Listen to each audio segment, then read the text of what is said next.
I'm your host, Vernon Miles, and where we're going to be highlighting coaches and mentor again. So look, y'all, don't go nowhere, and please stay in tune with us on this segment of Cutting It Up.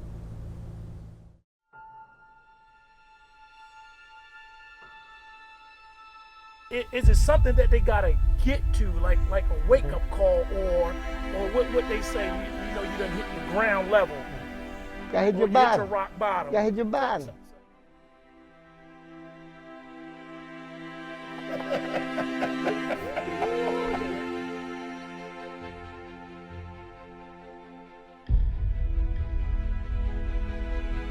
I want to defeat this disease, demon, generational curse, whatever we call it.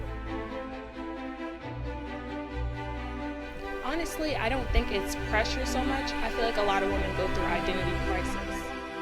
I'm taking so much on, but I forgot all about my disease. I thought I could relax and go and have a sip of wine, you know, because I was just so stressed, you know, and I needed extra help, and we didn't have a ministry like that. And I relapsed, and man, that's embarrassing. By me going for myself, I had to love myself. I had to get in line with God of my understanding, you know, to restore me back to a life of sanity. You know, I couldn't go for my wife. I couldn't go for my respect. I couldn't go for my children. I had to really go for myself. So I want y'all to stay in tune with me on this segment of Cutting It Up.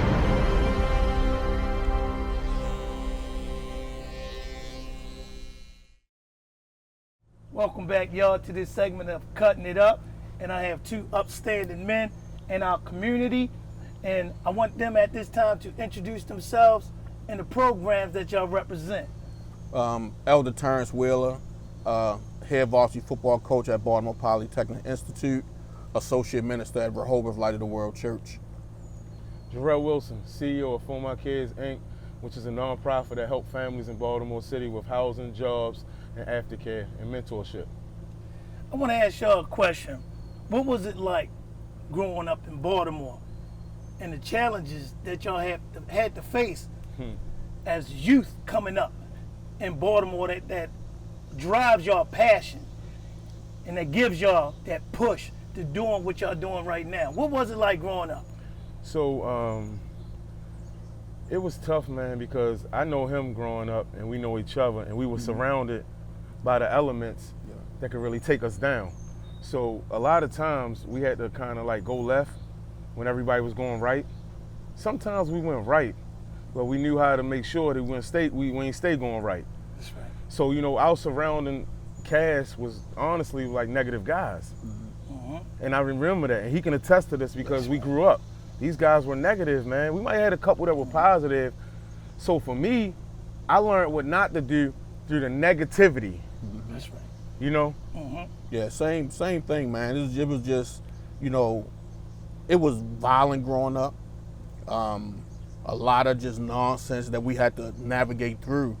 Even our kids today, you know, they got a lot of things that they going through, but we navigated through some tough times, some tough individuals. And like Rel said, like we went left sometimes, but we, you know, we had to bend that corner, you know, like, and go right. And the crazy thing is, we really didn't have nobody to like, yo, nah, y'all go this way. They allowed us to do it, but we had to, you know, go through trial and error, you know, to get through it. That's right. Baltimore, a tough place.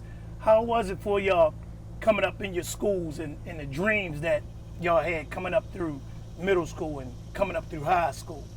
So for me, I started growing up down in Sandtown.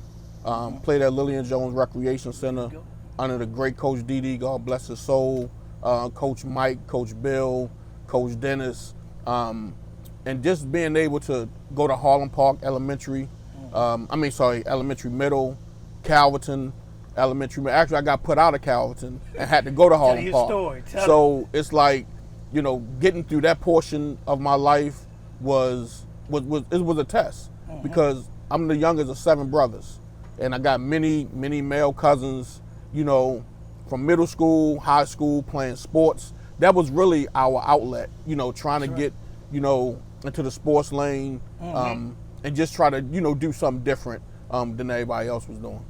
Share with me, Ralph. So, you know, for me, sports was our outlet. You know, we used that as the platform to make sure we stayed the course. And you know, when I got out of high school, I went to Walbrook, got put out of Walbrook, transferred to Randallstown. From Randallstown, I went to Southern University, but St. Augustine first.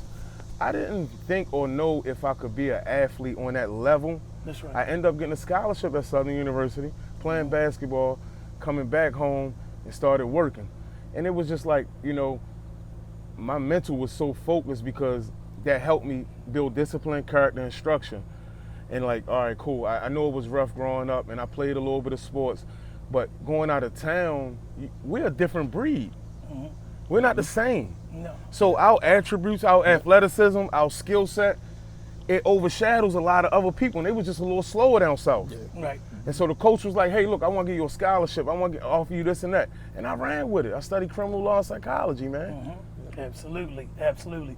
Share with me a story when God came into your lives and when you both knew that you knew God was real and y'all really needed God When we go, as young men. Who want to go for you man, first? man. So I can go.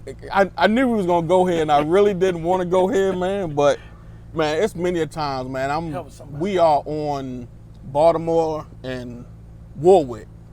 So me and my boys be up on the block, but it's a club, International, up the street. Okay. And you know, we just hanging out. Then my boys come down. You know, something going on, this, that, and the third. So as I look, there's a car coming down the street.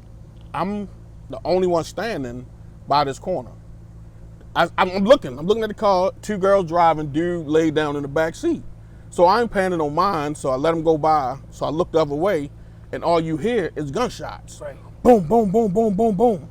And I know for a fact they were shooting at me because I dove in the middle of the other street, and the bullets come skidding across the street Ricocheting. and hit